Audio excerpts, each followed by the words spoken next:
এখন আমরা আলোচনা করব ব্লাড কোয়াগুলেশন এই টপিকটার উপরে। শুধু আলোচনা করব তাই নয়, দেখো আমি নোটস অলরেডি দিয়ে দিয়েছি, এবার নোটসটা আমি দেখিয়ে দেখিয়ে এখন তোমাদের বুঝিয়ে দিচ্ছি। ব্লাড কোয়াগুলেশন এর ডেফিনেশন কি? Blood coagulation is a physiochemical change by which the liquid blood is converted into a jelly-like mass called clot. তাহলে ব্লাড কোয়াগুলেশন কি? ফিজিওকেমিক্যাল চেঞ্জ। ফিজিওকেমিক্যাল কেন বলছে? কারণ কি শরীরের মধ্যে যেহেতু হচ্ছে সেহেতু ফিজিও আর কেমিক্যাল, কারণ কি এর মধ্যে অনেক কেমিক্যাল রিয়াকশন থাকে, সেই জন্য বলছে ফিজিওকেমিক্যাল চেঞ্জ, যেটার দ্বারা কি হয়, লিকুইড যে ব্লাড সেটা কনভার্ট হয়ে যায় জেলি লাইক মাসে।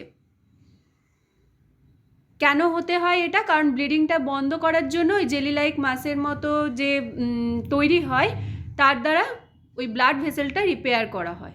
এর মাঝখানে আরও অনেক প্রসেস পরপর ঘটে, মানে সিরিজ অফ প্রসেস বলতে পারো রয়েছে। তো ব্লাড কোয়াগুলেশনের প্রসেসগুলো আমরা পরে আসছি। তো এই যে ক্লটটা তৈরি হচ্ছে, এই যে জেলি লাইক মাস যেটা তৈরি হচ্ছে, যেটাকে ক্লট বলা হচ্ছে, এই যে লিকুইড ব্লাড থেকে ক্লটে পরিণত হচ্ছে, এই পুরো প্রসেসটাকে বলা হচ্ছে blood coagulation. It is a complex process. Complex কেন বলা হচ্ছে? কারণ কি এর মধ্যে অনেক ঘটনা ঘটে, অনেকগুলো ক্রিয়া প্রতিক্রিয়ার মধ্যে দিয়ে এটা যায়, and requires interaction of various factors. আর এই যে ব্লাড কোয়াগুলেশন, এই প্রসেসটার জন্য কতগুলো কোয়াগুলেশন ফ্যাক্টরের দরকার আছে। আমাদের শরীরের মধ্যে কোয়াগুলেশন ফ্যাক্টর কতগুলো? টোটাল 13টা, 13 কোয়াগুলেশন ফ্যাক্টর। ফ্যাক্টরগুলোর নাম আমরা একবার দেখে নেব।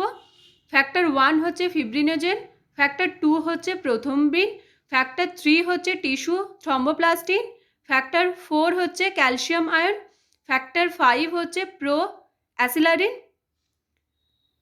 Factor 6 does not exist. মানে এই 13টা ফ্যাক্টরের মধ্যে 6 নম্বর যে ফ্যাক্টরটা সেটা কিন্তু নেই, সেটা এখনো রিসার্চ করে বের করা যায়নি।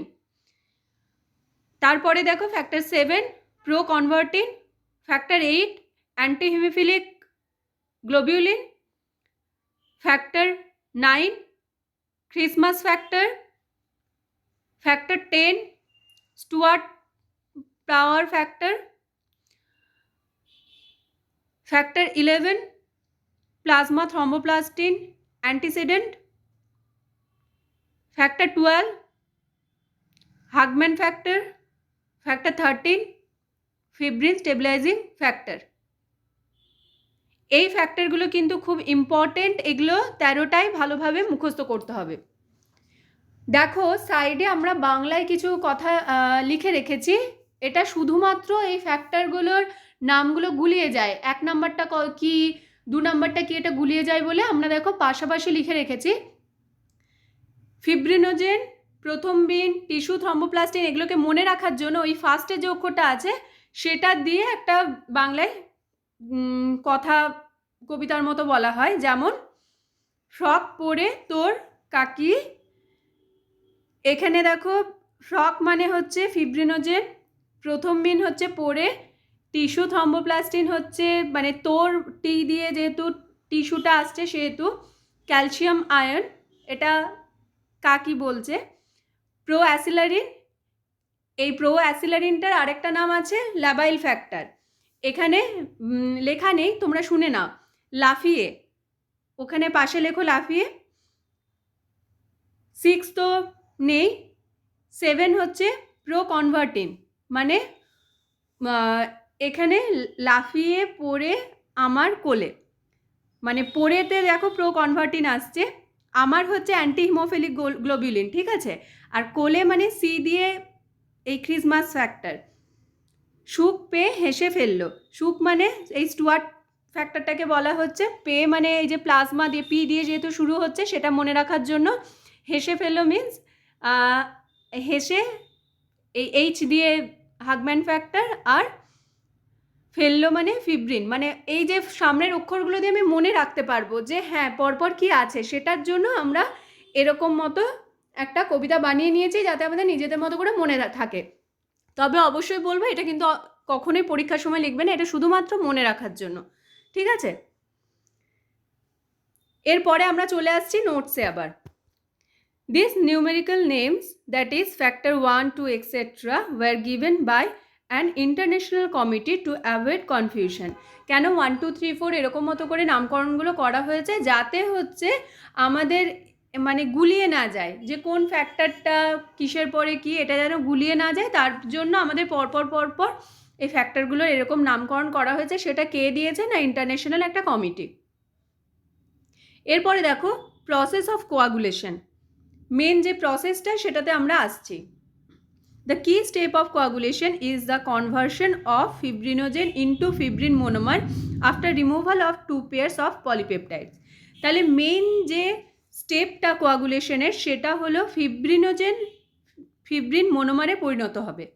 কীরকমভাবে পরিণত হবে নাকি 2 জোড়া পলিপেপটাইড রিমুভ করে 2 জোড়া পলিপেপটাইড ছেড়ে দিলে ফিব্রিন মোনোমারে পরিণত হবে। এইটা হচ্ছে মেন স্টেপ। এবার এই স্টেপটা ঘটানোর জন্যই বাকি অন্যান্য সব স্টেপগুলো। তারপরে দেখো কি বলছে, the fibrin monomers then polymerise to form fibrin threads. মানে ফিব্রিন মোনোমার যে তৈরি হলো, এই ফিব্রিন মোনোমারটা এরপর পরপর অনেকগুলো ফিব্রিন মোনোমার একসাথে হয়ে চেনের মতো হবে, এইটাকেই বলা হচ্ছে পলিমারাইজ হচ্ছে। এই পলিমারাইজ হয়ে ফিব্রিন থ্রেডে পরিণত হবে। মানে এই যে ফিব্রিন মোনোমারগুলো পরপর একসাথে লেগে চেনের মতো যে তৈরি হলো, এইটাকেই বলা হচ্ছে ফিব্রিন থ্রেড। মানে ফিব্রিন মোনোমারগুলো পলিমারাইজ হয়ে ফিব্রিন থ্রেডে পরিণত হলো। This threads form a meshwork. এই থ্রেডটা একটা মেসওয়ার্ক তৈরি করবে। ইন হুইচ কি বলছে, in which the RBCs are entangled to form blood clot. মানে আরবিসিগুলো ওই মেসওয়ার্কের মধ্যে আটকে গিয়ে ব্লাড ক্লট তৈরি করবে। The fibrin thread which are formed initially are soft and friable. মানে এই ফিব্রিন থ্রেডটা প্রথম দিকে কীরকম থাকে, সফট অ্যান্ড ফ্রাইবেল থাকে। This are made stable. এটা স্টেবল হয় কখন, by activated factor 13 and calcium. The process is called stabilization. মানে এটা কখন স্টেবল হচ্ছে, যখন ফ্যাক্টর 13 আর ক্যালসিয়াম এই দুটো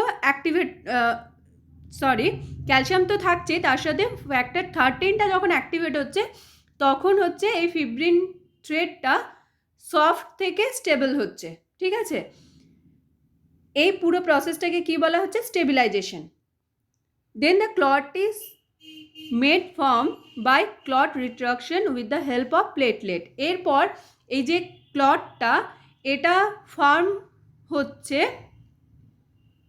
কীরকম, মানে কার দ্বারা ফর্ম হচ্ছে, সেটা হচ্ছে যে এই ক্লট রিট্রাকশন হচ্ছে। এবার ক্লট রিট্রাকশনের মানেটা কি? ক্লট রিট্রাকশন মানে হচ্ছে ক্লটটাকে টেনে ধরছে। কে টেনে ধরছে, মানে ওটা একটা মানে কি বলবো, ক্লটটা তো ছড়িয়ে থাকে, মানে ওটা একটা জমাট বাঁধা অংশে পরিণত হচ্ছে। কার দ্বারা? সেটা হচ্ছে প্লেটলেট এটাতে হেল্প করছে। ঠিক আছে, এরপরে দেখো fibrinogen is converted into its monomer by an enzyme thrombin, a serine protease which also activates platelets factor 5, 8, 11 আর 13। তাহলে ফিব্রিনোজেন এই যে ফিব্রিন মোনোমারে পরিণত হচ্ছে কার দ্বারা, সেটা হচ্ছে থ্রম্বিন নামে একটা এনজাইম আছে তার দ্বারা, প্রোটিয়েজ নামে একটা এনজাইম আছে তার দ্বারাও, যেটা অ্যাক্টিভেট করছে কাকে কাকে, আরও কাকে কাকে অ্যাক্টিভেট করছে, সেটা হচ্ছে প্লেটলেটকে অ্যাক্টিভেট করছে, তার সাথে 4টে ফ্যাক্টরকে অ্যাক্টিভেট করছে, সেটা হচ্ছে 5, 8, 11 আর 13। Thrombin is not present in plasma.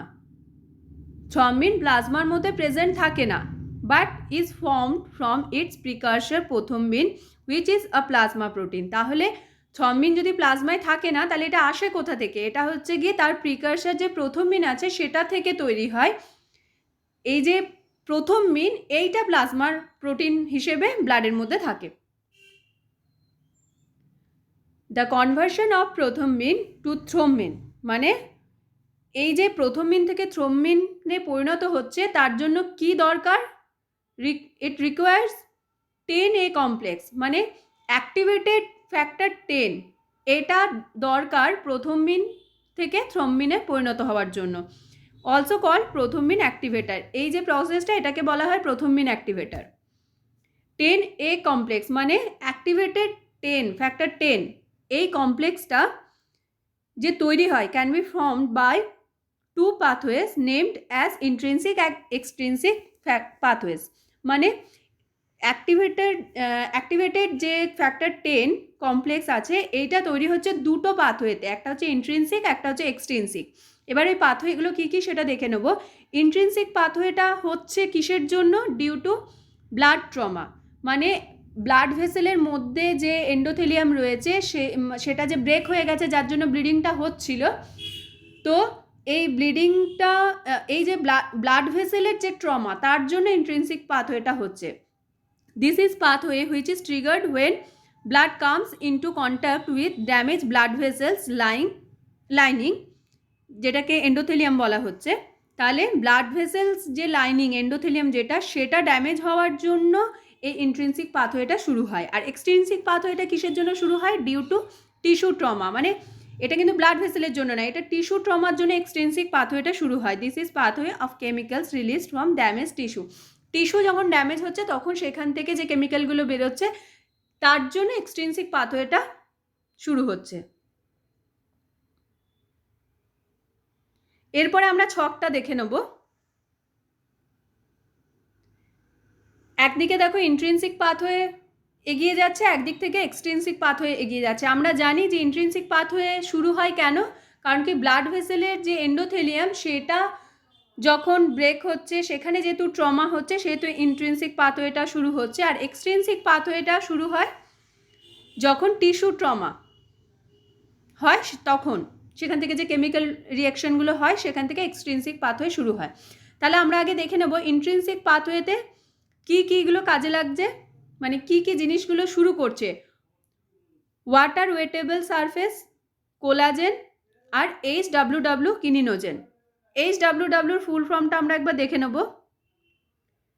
High molecular weight, sorry এখানে HMW, সরি এটা HMW হবে, ঠিক আছে, HMW কিনিনোজেন। এখানে কি হচ্ছে? 12 যে ফ্যাক্টরটা দেখো সেটা 12A-তে পরিণত হচ্ছে, মানে অ্যাক্টিভেটেড হয়ে যাচ্ছে। এই অ্যাক্টিভেটেড 12টা আবার কার সাহায্য নিচ্ছে? HMW কিনিনোজেন এর সাহায্য নিচ্ছে, দিয়ে ফ্যাক্টর 11কে 11A-তে পরিণত করছে, মানে ফ্যাক্টর 11কে অ্যাক্টিভেটেড করছে। এবার এই 11A 9কে অ্যাক্টিভেটেড করছে, তার সাথে কে হেল্প করছে? আর দেখো এখানে এর আগেরটাতে যে 11A-তে যখন পরিণত হচ্ছে তখন এখানে হেল্প করছে থ্রম্বিন, আর 9কে যখন 11 অ্যাক্টিভেটেড 11 হেল্প করছে তখন সেখানে ক্যালসিয়ামও হেল্প করছে। তার সাথে সাথে দেখো এখান থেকে এসছে calcium activated factor 10, PL, TPL। এবার PL আর TPL এর ফুল ফর্ম কি সেটা আমরা দেখে নেব। PL হচ্ছে প্লেটলেট ফসফোলিপিড, TPL হচ্ছে টিস্যু থ্রম্বোপ্লাস্টিন। এরা হেল্প করছে।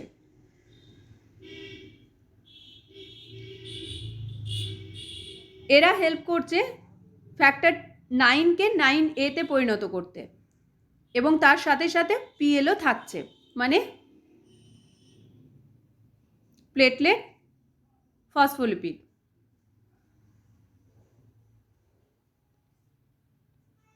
এরপরে দেখো 8কে 8A এবং 8A-তে পরিণত হচ্ছে, তাতে হেল্প করছে থ্রম্বিন। এরপরে এই যে পুরো 8A, 10A, PL, ক্যালসিয়াম, এই যে পুরো কমপ্লেক্সটা, এরা সবাই এবং এই যে 7A, ক্যালসিয়াম, PL, TPL, এই যে পুরো কমপ্লেক্সটা এরা সবাই মিলে 10কে 10A-তে পরিণত করছে। এরপরে বলি এই দিকটা যে এক্সট্রিনসিক পাথওয়ে, সেখানে দেখো ফ্যাক্টর 3 টিস্যু TPL, যেটা টিস্যু থ্রম্বোপ্লাস্টিন। তো টিস্যু থ্রম্বোপ্লাস্টিন ফ্যাক্টর 3 যেটা, সেটা টিস্যু ড্যামেজের জন্য যে কি করছে, ফ্যাক্টর 7কে 7A-তে পরিণত করছে। এরপরে তো পরের কমপ্লেক্সগুলোর কথা বললাম। এরপরে দেখো 10 পর্যন্ত হয়ে গেল, 10 অ্যাক্টিভেটেড হয়ে গেল। এরপর ফ্যাক্টর 5 এখানে থ্রম্বিন হেল্প করছে এবং অ্যাক্টিভেটেড করছে একে দিয়ে। এরপরে দেখা যাচ্ছে যে factor 5 activated, factor 5 activated, factor 10, PL এবং ক্যালসিয়াম, এরা সবাই মিলে যে কমপ্লেক্সটা তৈরি করছে, এটা কি করছে, ব্লাডের মধ্যে যে প্রথম মিন থাকছে মানে ফ্যাক্টর 2, এটাকে থ্রম্বিনে পরিণত করছে। মানে অ্যাক্টিভেটেড প্রথম মিন, এটা হচ্ছে থ্রম্বিন। দেখো ফ্যাক্টর 2A লেখা রয়েছে, এটা দেখতে পাচ্ছ। এরপরে দেখো একটা ডট ডট দিয়ে থ্রম্বিন থেকে ব্যাক প্রসেসে ওই অ্যারোটার ওপরে রাখা হয়েছে। কেন? কারণ কি এটা নেগেটিভ এফেক্ট দেয়। যত বেশি থ্রম্বিন তৈরি হবে তত কিন্তু এই প্রসেসটা কমতে থাকবে। কারণ কি, নইলে তো থ্রম্বিন জমে জমে, শুধু থ্রম্বিন কেন, থ্রম্বিন তৈরি হতেই থাকতো এবং যত থ্রম্বিন তৈরি হতে থাকবে তত কিন্তু ব্লাড ক্লটের পরিমাণ বাড়তে থাকবে।